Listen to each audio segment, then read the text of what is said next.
अब गरीब नवाज याद आए। वो गरीब नवाज ने जो बात कह दी है, एक बात और याद रखिए, दिन रात हवाले किताबों में आप सुनते होंगे इमाम अबू यूसुफ ने यह कहा, इमाम बुखारी ने यह कहा, इमाम मातुरीदी ने यह कहा, इमाम बुखारी ने यह कहा, इमाम निबहानी ने यह कहा, इमाम शामी ने यह कहा। जो हैसियत इन अइम्मा की है वही हैसियत इन अइम्मा मुतसव्विफीन की भी है कि अगर गरीब नवाज का नाम लिया जाए तो समझ जाइए कि यह भी उस जात का नाम लिया जा रहा है जो इस्लाम की नुमाइंदगी करता है। इसको डिमेरिट मत मानिए, इसको कम मत मानिए। यह सनद नाम है, यह वो नाम है जिसका कौल भी बतौर सनद पेश किया जाएगा। आप जिसका नाम पेश कीजिएगा वही मुस्तनद है, जी नहीं। आप जिसका जिसका नाम भूल गए उसका नाम हम बताएं, आपको सुनना होगा। आपके बताए हुए नाम इस्तिनाद के दर्जे तक आप पहुंचाते रहते हो।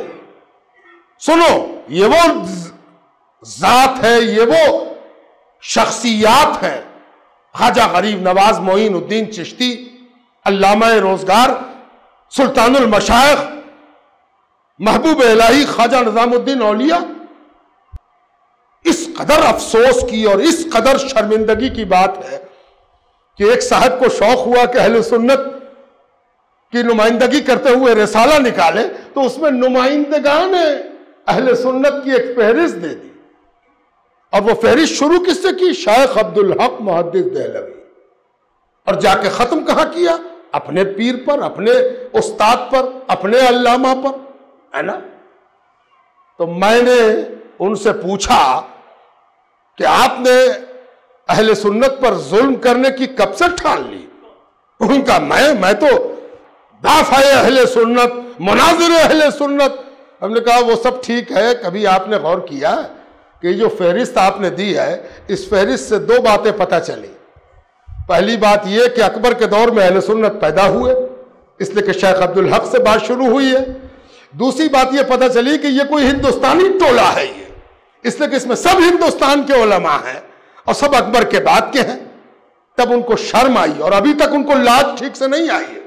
जिस दिन उनको लाज आएगी उस दिन पता चलेगा कि वो जालिम है अहले सुन्नत के, उन्होंने अहले सुन्नत वल जमात पर जुल्म किया है। गरीब नवाज का नाम शायद इसलिए नहीं दिया गया कि उनकी सवाने हयात में इनको आलमियत की सनद नजर नहीं आई। मोहर खोज रहे हैं ठप्पा, कि ठप्पा अगर लगा होता तो गरीब नवाज को हम गिनते, वरना गरीब नवाज तो कैसे गिन ले, है ना।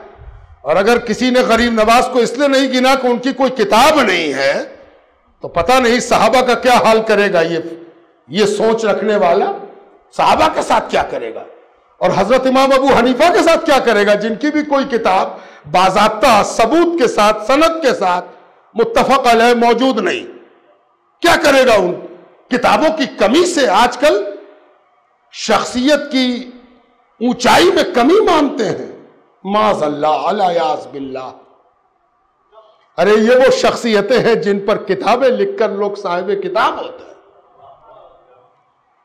गरीब नवाज का कौल, निजामुद्दीन औलिया का कौल, मखदूम सफी का कौल, अशरफ जहांगीर सिमनानी का कौल, मखदूम जहां शरफुद्दीन यहया मनेरी का कौल, ये वो कौल है जो किसी भी मुस्तनद